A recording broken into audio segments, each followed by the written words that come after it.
Here is the most expensive misunderstanding in cybersecurity right now. Most people think zero trust is a product you buy. It isn't. It's a way of thinking.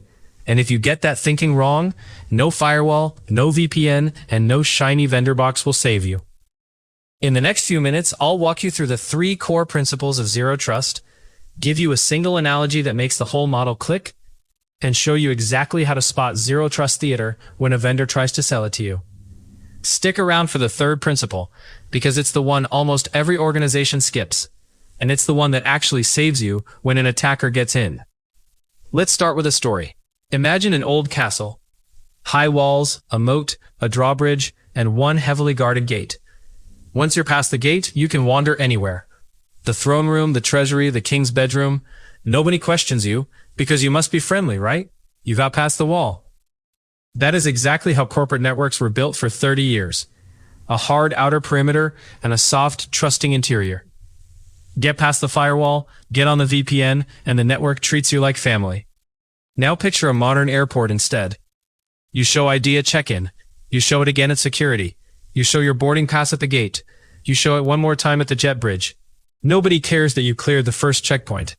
Every single door asks again, and the moment something looks off, like the wrong passport or a flagged name, you don't get in, no matter how far you've already walked. That is zero trust. The castle is dead, the airport is the model.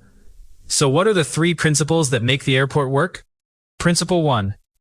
Verify explicitly. Every access request gets checked against everything you know, not just username and password.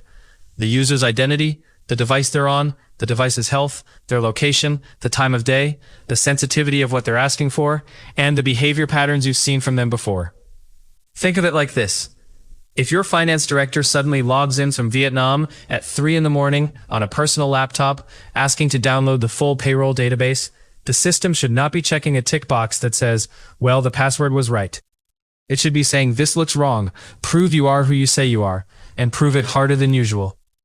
In practice, that means strong multi-factor authentication, conditional access policies, and signals from your endpoint and identity tools feeding into every access decision. Not just at login, continuously. The sticky phrase for this one is simple. Never trust, always verify. Principle 2. Use least privilege access. Even after you've been verified, you only get the minimum access you need to do the job in front of you. Not the maximum your role might ever require. Here's the analogy I use with execs. A hotel keycard does not open every door in the hotel. It opens your room, the gym, the pool, and the bar. It does not open the manager's office, the safe room, or the other guests' rooms. And it expires when you check out. That's the principle. Just-in-time access, just enough access, and time-bound access. If a system administrator needs domain admin rights, they request them, get them for 2 hours, do the work, and the rights vanish. Standing privileged access is the soft underbelly that ransomware groups feast on. Cut it. If that didn't fully click yet, hang on. The 3rd principle ties them all together. Principle 3. Assume breach. This one is the gut punch. You design your environment as if the attacker is already inside. Because statistically, they probably are. Now, I'll be honest. When I first started preaching this to engineering teams, I got pushback.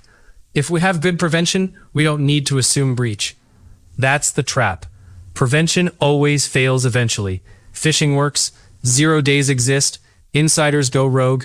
A good security architect plans for the day after prevention failed. So what does assume breach actually look like? 3 things. You segment your network so an attacker who lands on one machine cannot freely move to 100 others. That's microsegmentation. You log and monitor everything, because if you can't see the attacker, you can't stop them. That's where Microsoft Sentinel, Defender XDR, and your SOC live. And you encrypt data end to end. So even if an attacker gets to the database, what they steal is useless without the keys. Verify explicitly. Use least privilege. Assume breach. 3 principles, 1 model. Here's how you spot zero trust theater. If a vendor tells you their product is zero trust, ask them which of the 3 principles it actually enforces and how it integrates with your identity provider, your endpoint tools, and your monitoring stack. If the answer is vague, it's a marketing sticker, not architecture. Real zero trust is not a box, it's a program. It touches identity, devices, networks, applications, and data, all wired into a single decision engine that asks every single time, should this request be allowed right now in this context? So let me leave you with this. The castle was about keeping bad guys out. Zero Trust accepts they're already inside, and makes sure that doesn't matter. Verify everything, give the least, and design for the breach. That's the whole game. If this was useful, hit subscribe.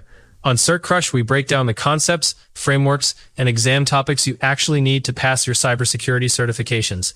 Zero Trust shows up on almost every cyber exam now. Security Plus, CySA Plus, SecAI Plus, CISSP, CCSP, CISM, the Microsoft SC series, all of them. So if you're studying for any of those, head to CertCrush.app. That's CertCrush.app. You'll find study guides, practice questions, and flashcards that turn principles like these into exam-ready knowledge. Thanks for watching. Stay sharp, stay skeptical, and verify everything.